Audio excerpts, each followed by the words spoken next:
मुख्यमंत्री फडणवीस यांनी ट्विट केले ते आपण पाहूया। इंद्रायणी नदीवरील पूल कोसळला। दुर्घटनेसंदर्भात विभागीय आयुक्त, जिल्हाधिकारी, संबंधित तहसीलदार यांच्याशी मी संपर्कात आहे।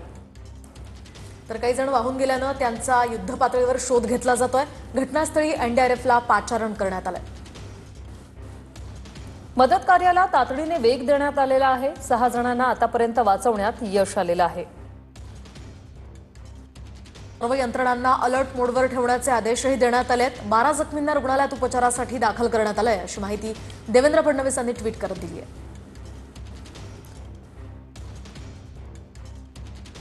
मावळमध्ये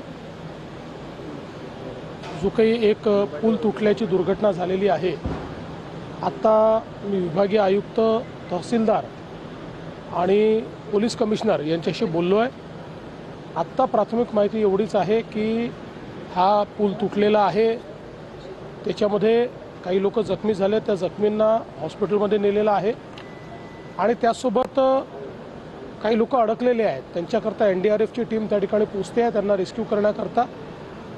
काही लोक वाहून गेल्याची शक्यता आहे, अजून त्या संदर्भातलं पूर्ण कन्फर्मेशन मिळालेलं नाही किंवा कॅज्युअल्टीजच्या संदर्भातलं पूर्ण कन्फर्मेशन मिळालं नाही, त्यामुळे या क्षणाला त्याबद्दल बोलणं हे योग्य ठरणार नाही।